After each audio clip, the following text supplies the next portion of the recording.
नमस्कार। आज हम एक ऐसे टॉपिक पर बात करने वाले हैं जो हमारे शरीर का, हमारी जिंदगी का बिल्कुल आसास है। हम बात करेंगे मानव रक्त के बारे में। ये एक ऐसा विषय है जो ना सिर्फ हमारी जिंदगी के लिए बल्कि किसी भी एग्जाम के लिए बेहद जरूरी है। चलिए एक सवाल से शुरू करते हैं। जरा सोचिए, क्या हो अगर हमारे शरीर में खून सिर्फ और सिर्फ 1 मिनट के लिए अपना काम करना बंद कर दे? ये सवाल अपने आप में ही हमें इस टॉपिक की गहराई और इसकी जरूरत को समझा देता है।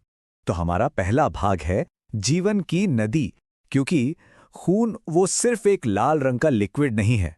ये तो वो नदी है जो हमारे पूरे शरीर में, रग रग में जीवन पहुंचाती है। तो फिर ये खून असल में है क्या? चलिए इसकी साइंटिफिक डेफिनेशन को समझते हैं। अक्सर लोगों को लगता है, अरे खून तो बस एक तरह का लिक्विड है, लाल रंग का पानी जैसा। पर क्या ये सच है या साइंस इसे कुछ और मानता है?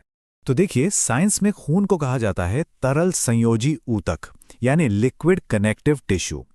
अब संयोजी या कनेक्टिव क्यों? क्योंकि ये शरीर के हर हिस्से को एक दूसरे से कनेक्ट करता है, पोषक तत्व पहुंचाकर, ऑक्सीजन पहुंचाकर। ये एक बहुत ही इंपॉर्टेंट कॉन्सेप्ट है, खासकर एग्जाम के लिए।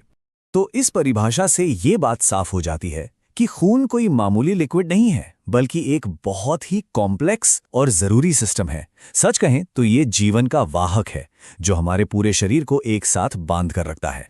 अच्छा, अब सवाल ये उठता है कि ये खून आखिर बना किन चीजों से है? तो चलिए इसके 4 सबसे जरूरी हिस्सों को देखते हैं। तो ये हैं वो 4 मेन कंपोनेंट्स जो मिलकर खून बनाते हैं।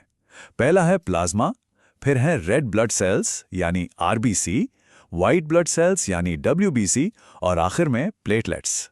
आइए अब एक एक करके इनके काम को समझते हैं। सबसे पहले प्लाज्मा। ये एक हल्के पीले रंग का लिक्विड है जो एक ट्रांसपोर्ट सिस्टम की तरह काम करता है। मतलब सारी जरूरी चीजों को शरीर में यहां से वहां ले जाता है। और फिर है रेड ब्लड सेल्स यानी आरबीसी। इनका काम तो सबसे जरूरी है, अपने अंदर हीमोग्लोबिन को रखकर पूरे शरीर में ऑक्सीजन की डिलीवरी करना। और हाँ, जब शरीर में इन्हीं रेड ब्लड सेल्स की कमी हो जाती है तो उस कंडीशन को एनीमिया कहते हैं। यही वजह है कि खून की कमी इतनी खतरनाक हो सकती है, क्योंकि इसका सीधा असर शरीर की ऑक्सीजन ले जाने की कैपेसिटी पर पड़ता है। अब बात करते हैं हमारे शरीर की सुपर टीम की, हमारे व्हाइट ब्लड सेल्स और प्लेटलेट्स। देखते हैं कि ये दोनों कितने कमाल के काम करते हैं। तो ये जो व्हाइट ब्लड सेल्स हैं या डब्ल्यूबीसी, ये हमारे शरीर के सोल्जर्स हैं, हमारी आर्मी हैं। जैसे ही कोई बैक्टीरिया या वायरस जैसा दुश्मन हमला करता है, ये फौरन एक्टिव हो जाते हैं और हमें बीमारियों से बचाते हैं। और फिर आते हैं प्लेटलेट्स। जब भी हमें कोई चोट लगती है या कट लगता है और खून बहने लगता है, तो ये प्लेटलेट्स ही हैं जो उस जगह पर जमा होकर खून का थक्का बना देते हैं। ये एक तरह से दिखाता है कि हमारा शरीर खुद अपना डॉक्टर है। कितना अद्भुत है ना? चलिए अब एक और बहुत ही जरूरी टॉपिक पर आते हैं जो प्रैक्टिकल लाइफ के लिए भी इंपॉर्टेंट है और एग्जाम्स में तो पूछा ही जाता है। वो है ब्लड ग्रुप्स। ये कुछ ऐसे टॉपिक्स हैं जिनसे एग्जाम में सवाल बनते ही बनते हैं। आरबीसी का काम क्या है, खून के 4 हिस्से कौन से हैं, हीमोग्लोबिन क्यों जरूरी है और ब्लड ग्रुप्स, इन सब की क्लियर अंडरस्टैंडिंग होनी ही चाहिए। पर सवाल ये है कि ब्लड ग्रुप्स जानना इतना जरूरी क्यों है? क्यों गलत ग्रुप का खून किसी को चढ़ाना जानलेवा हो सकता है? ये सिर्फ किताबी बात नहीं है, ये जिंदगी और मौत का सवाल है। देखिए, ब्लड ट्रांसफ्यूजन के समय डोनर और रिसीवर का ब्लड ग्रुप मैच होना ही चाहिए। ऐसा इसलिए क्योंकि हर ब्लड ग्रुप की सतह पर कुछ खास प्रोटीन्स होते हैं।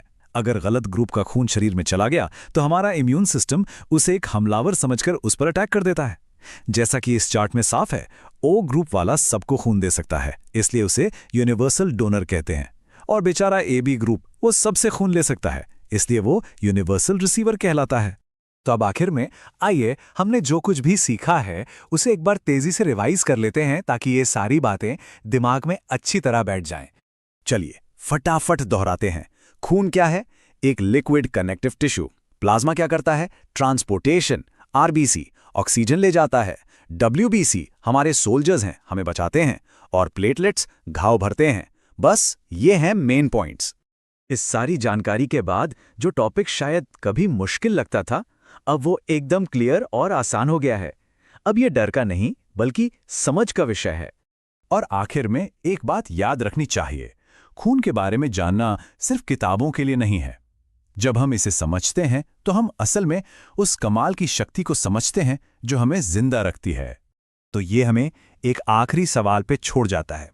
असली सीख सिर्फ ये नहीं है कि खून कैसे काम करता है, असली सीख ये है कि ज्ञान डर को जिज्ञासा में बदल देता है।